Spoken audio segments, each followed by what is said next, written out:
Om Savashivavidigo Buddhamachyutam Purasho Plaveva Trishidanam Tadavasi Omega Nidhivo Vidhananam Virgapitra Vishabhavivo Shadanadatasmaya Suri Om Shanti Shanti Shanti. Like the sun flashing before light and one enshrouded in darkness, like the boat rescuing a person sinking in the sea, like the clouds showering forth its refreshing waters on the thirsty, like the storehouse of wealth removing the distress of the penniless, and like the physician bringing relief to a person suffering from a long and painful disease.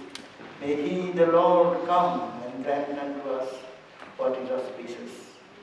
Oh, peace, peace, peace.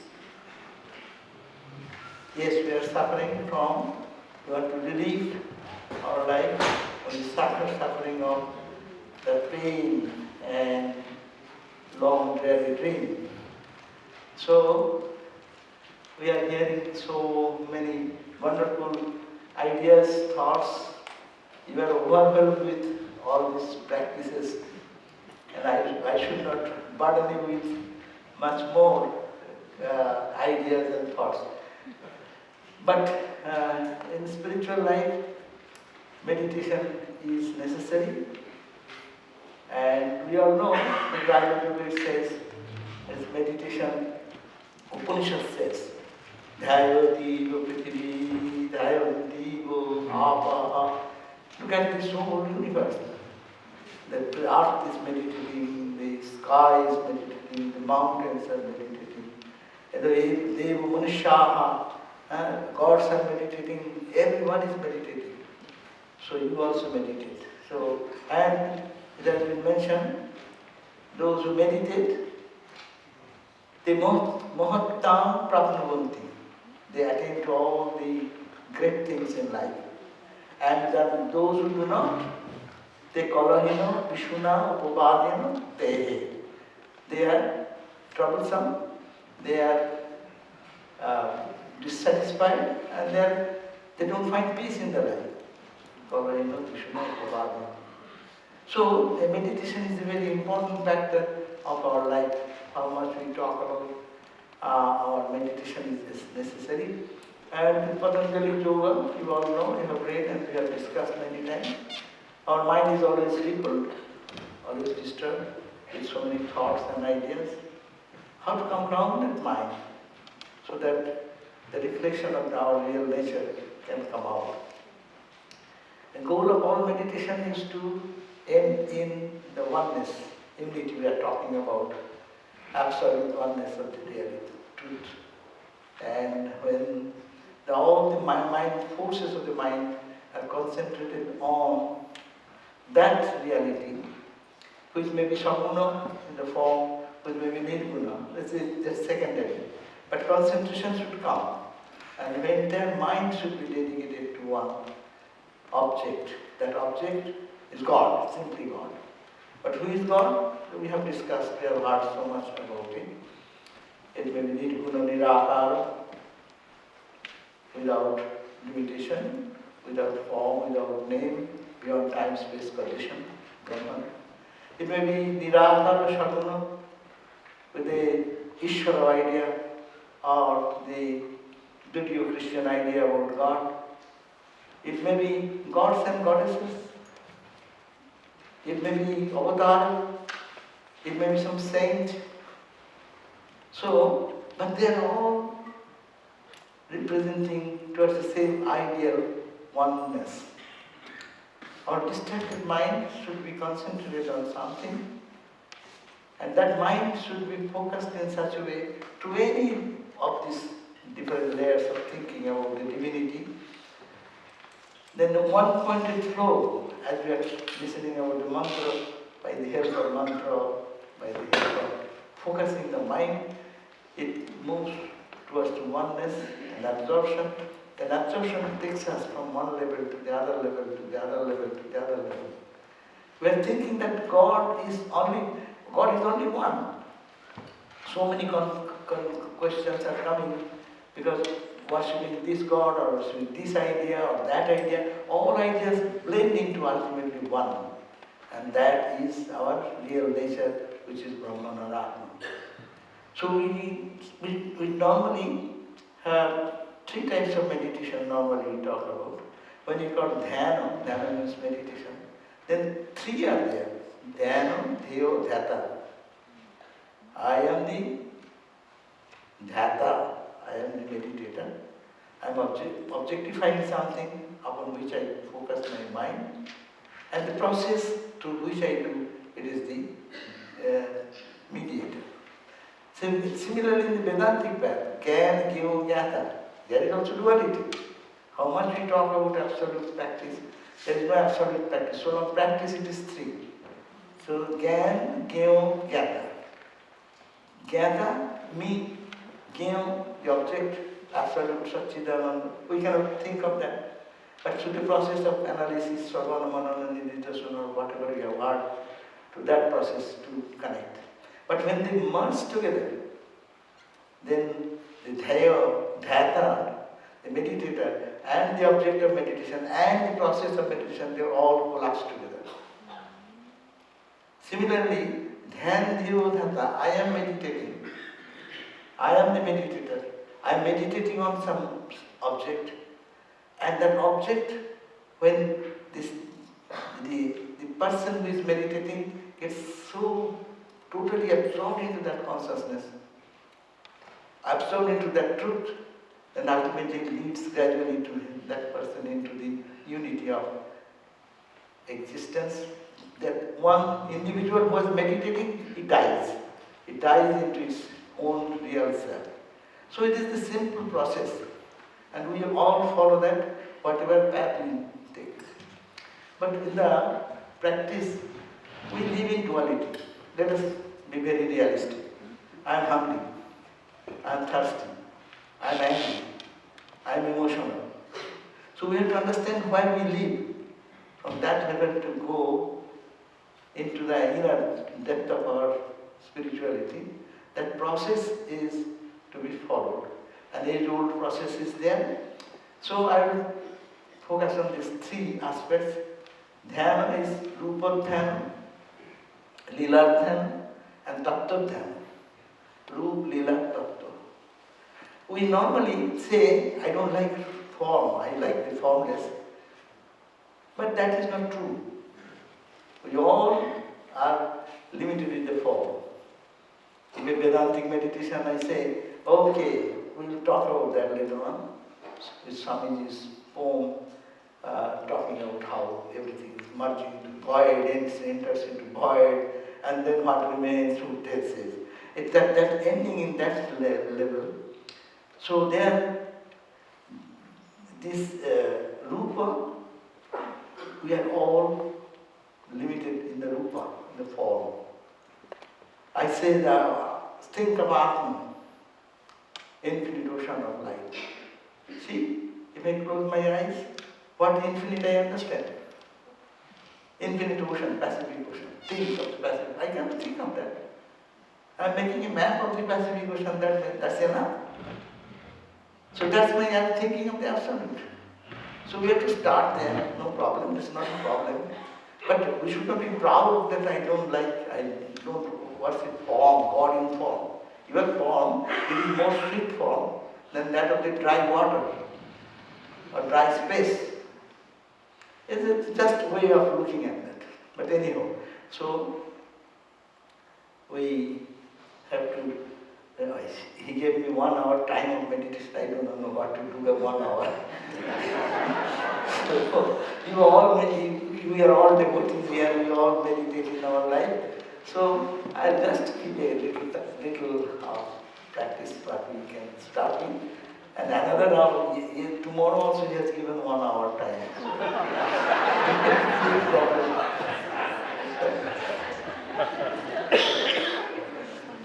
As our Swamis and Matajis and Chris all get the idea of meditation, normally we do sit as we are, as back, neck, so that our thought becomes clear, our consciousness we become alert of it, and so we sit straight. And we also say that the Sushumna channel becomes straight. It does not get obstructed anywhere. So let us sit straight with back and neck. And then mind has connection with our breathing. Let us breathe in, deep breathing, counting some 1 to 10, feeling that I am inhaling oxygen, and let this energy is from my head to toe. Every cell of my body is becoming energized. And when you are exhaling, counting the same way, think that all the toxic things are going out of our system. We can do 5 times, just breathing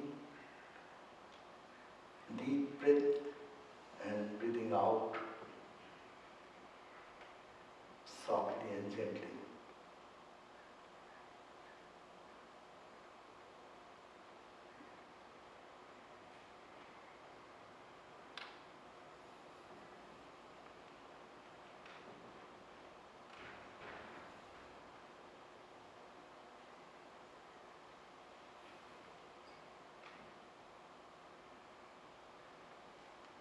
Now let us think that our physical body has become strong and powerful. We can do another breathing also. That's a good exercise to calm down the mind also. Slowly inhaling and feeling that I am inhaling the purity, love, joy, blessings, sympathy, empathy, all the divine qualities, godly qualities, is entering into my personality.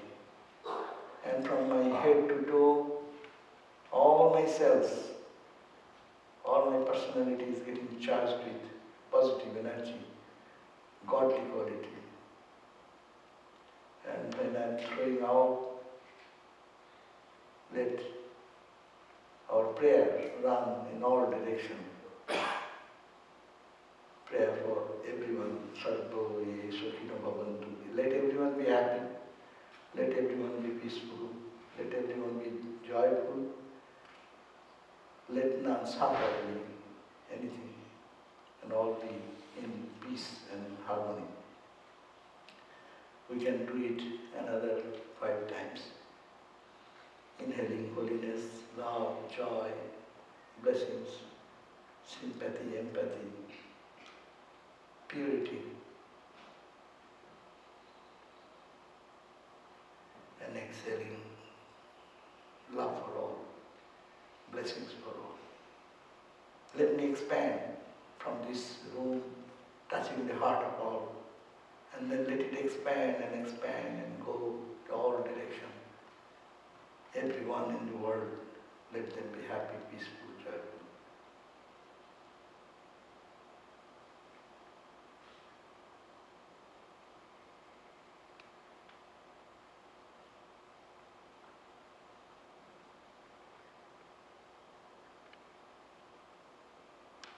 Now let me feel that I am physically, mentally, I am strong, powerful and pure. Now,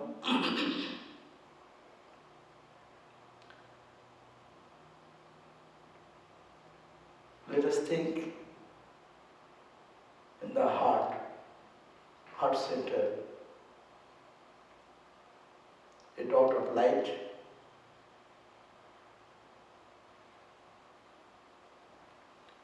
and let us feel that it is becoming brighter and brighter and brighter.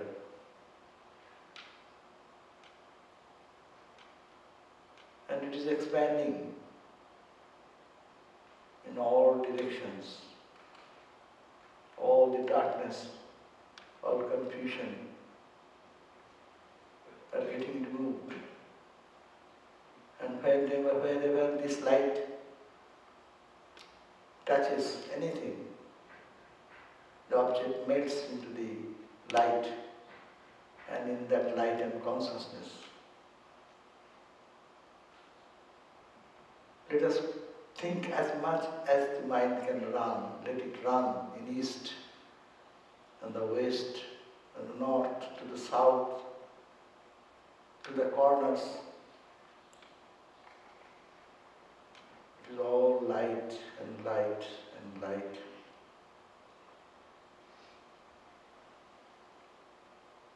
All-encompassing light.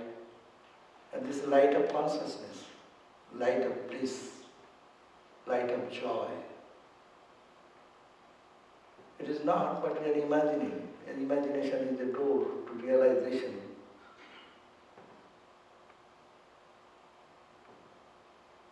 Let us expand as much as we can and feel that is one ocean, ocean of joy, ocean of bliss, ocean of consciousness. It's calm, serene, profound, vast, as much our mind can conceive. Mind should die, but we actually helpless. We take that tool, mind, to measure the infinite. But that's the only thing we can do now. So expand in all direction, and let us go as much as we can. Feel that it is only ocean of light, ocean of peace, ocean of joy, ocean of harmony.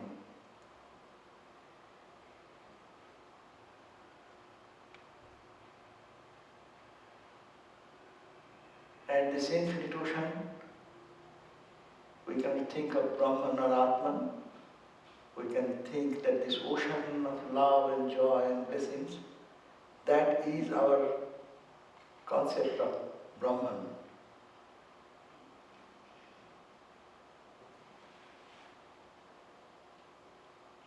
And it's symbolized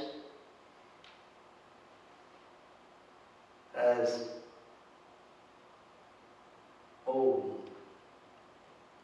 in the sound.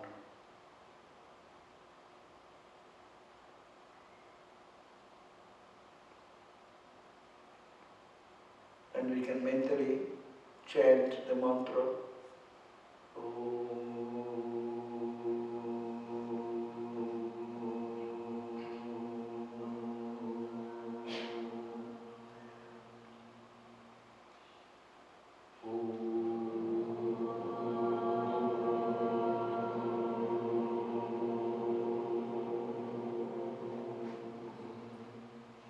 Let us feel that as the Om vibration is moving in all direction, it is only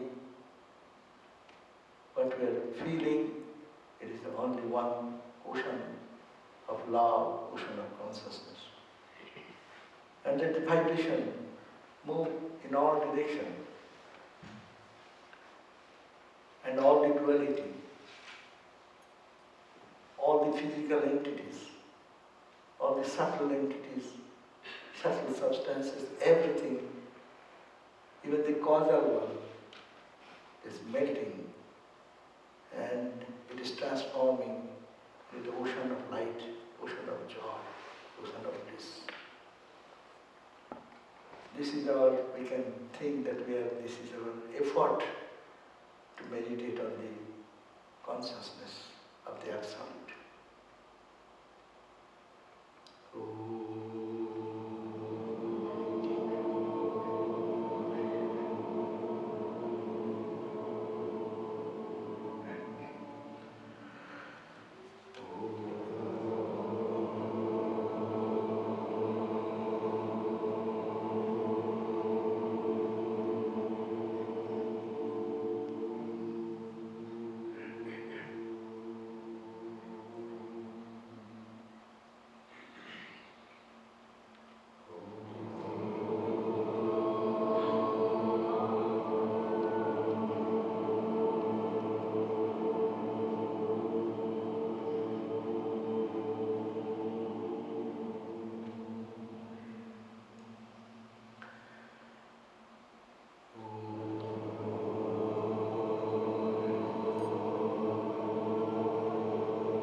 think of the limitless nature of this reality, we cannot see the horizon. It moves on and on and on, and it is all filled with one Satchidananda consciousness.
So think of the infinite ocean,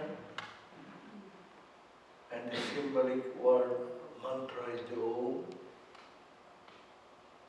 Now you can visualize, you can think the cool breeze of love on the surface of the ocean is coming in the form of a ripple and is becoming a little bigger and bigger and bigger, and it's ultimately taking a divine form made of consciousness, made of Satchidananda, a concrete form, as it were, like a wave. The wave is your Ishta, the chosen ideal. It may be Rama, it may be Krishna, it may be Christ, it may be Buddha, it may be Mother, Durga, Kali, Shiva, whatever. The divine image made of consciousness and bliss arising out of the ocean of consciousness.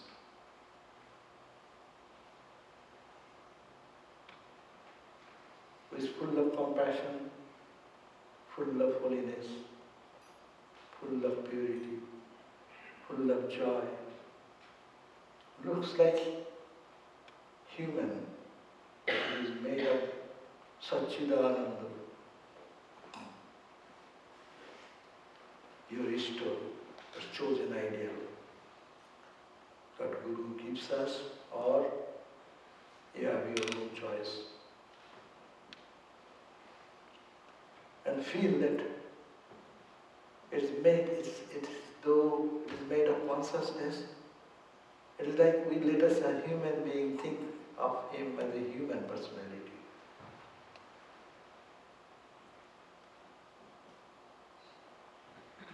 With compassion in the heart is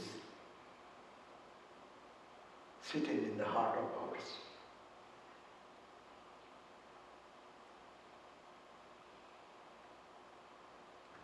And we are worshipping him or her, the Divine Mother or God in whatever form we like. It's a concrete, from the absolute into the name and form. And feel the presence in the heart. And offer your worship, loving worship with flowers, fruits, thinking that he or she is a living entity, and offering mental worship,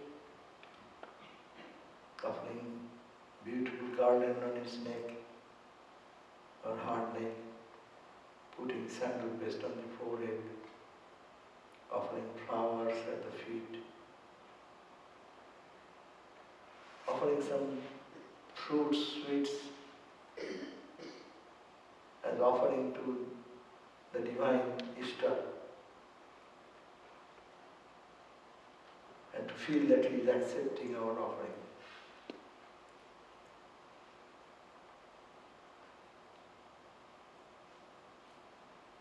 And blessing.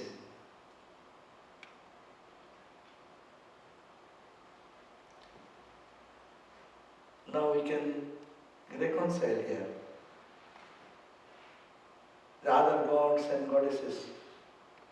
If there we all think they are separate, no, they are all coming out of the surface of the ocean of consciousness and bliss, whom we have worshipped so many years. They are all arising from the ocean of consciousness and bliss, one by one. And we offer our salutation, wash the feet, offer flowers, garlands, fruits, sweets, and those deities or those embodiment of God or Goddess accepting our offering and blessing us, and they're merging into the Ishta Devata or Ishta Devi.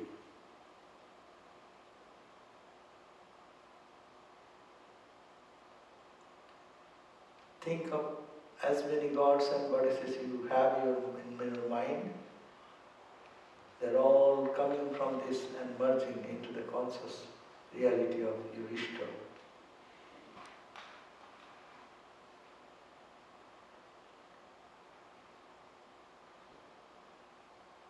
And Ishta becomes the embodiment of all gods and goddesses.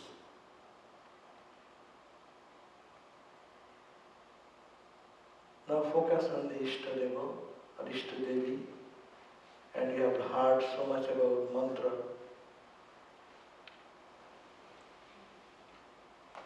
Taking your mantra or the divine name, and then repeat that mantra, resonating with the Ishta Deva or Ishta Devi, the chosen ideal.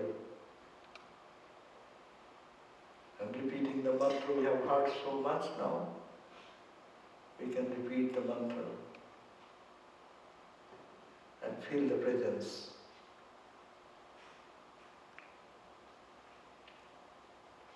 Now it becomes one that there is no diversity. All diversity merge into Ishta. Ishta comes from the ocean of consciousness, and mantra can lead us from the name and form to the infinite consciousness, or from the consciousness to the finite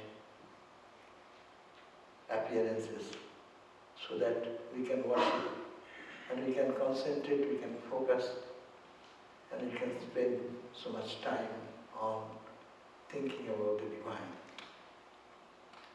So now the mantra and thinking of its meaning. Meaning is your Ishta, meaning is Brahman, your Ishta is the manifestation, Shakti, your Ishta is the form in a name and form. So these three aspects are not different, it becomes one in the meditation. And then we can repeat the mantra and visualize the presence of the Ishtadev as an embodiment of all gods and goddesses. This is the harmony of understanding. This is the process of focusing our mind into that oneness. And then we repeat the mantra and the Ishta,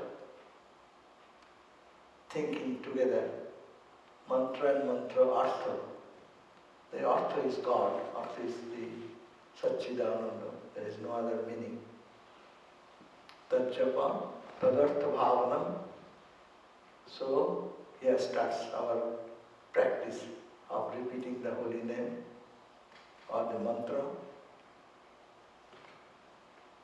And meaning is that God or Goddess which I am now imagining in a form is the embodiment of all the divine forms and is coming out from the same absolute non-dual reality in the name and form. Those who have sung the song or heard the song of Swami Swahananda, there is a beautiful song on this absolute aspect of meditation. There is said in the infinite ocean of consciousness, which is beyond all form, all uposhayari, there arises Lila Lahori, the stream of Lila, the divine play. And it is taking a human form from the infinite ocean of consciousness. By His sheer grace and compassion, God comes to our life in that way. And it has no beginning, no end.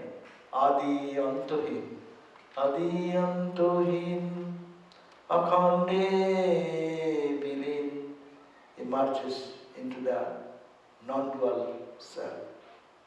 Mayai Dhurile Manobokai. By Maya, by its cosmic play, out of compassion, is hold the form of Sri Ramakrishna. And that Sri Ramakrishna is Monero yo pare kotha kondes Shoshita ponero nahi parobes. What a land beyond the gain of the measurement of the mind. That land of joy and bliss, where the sun and moon have no entrance. And from there came this divine form. It can be utilized for every chosen idea. It is written for Ramakrishna by Swami Swahananda, but this ideal is and can be meditated upon by everyone. And then that Ishta becomes not a something picture. It does not become any statue, but it becomes a living consciousness. And it is coming from that space which the mind cannot perceive. What a land from which it is coming, where the sun and moon has no entry.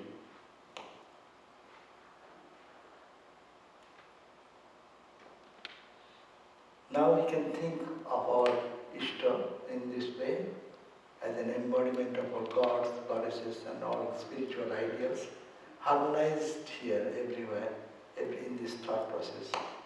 And then we can repeat the mantra and dive deep into the divine form, feeling it is a living presence, it is the embodiment of consciousness and bliss, it is light effulgent. And that is the experience Sri Ramakrishna had. So this way, we can spend some time thinking of the Ishta Devata as the embodiment of our bliss and consciousness, and just to live in that awareness for some time and repeating the mantra. The name, if you have the mantra, It's okay, if no mantra, then you can say the name only. Name itself is mantra. All the divine names, Durga, Kali, Shiva, Christ, Buddha, Rama, Krishna. And let us spend some few moments on this repetition of the holy mantra or holy name and visualize the divine within, seated in our heart, lotus of our heart.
Now let us feel the presence and offer our salutation.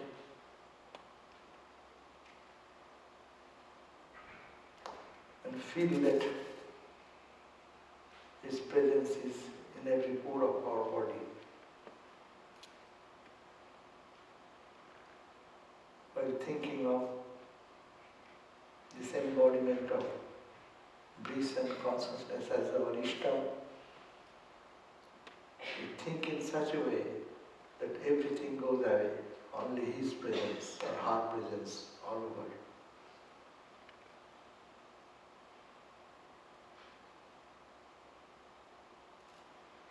Due to this type of meditation, ultimately one can feel that the person who is meditating is totally gone. It is the Ishta who is sitting all over. The eyes are transformed. It's not your eyes, it is the Lord's eyes or Mother's eyes. The hand, feet, everything changes, it is transformed. Our little ego self dies there in the meditation of the chosen ideal. And then we pray, after finishing this, we pray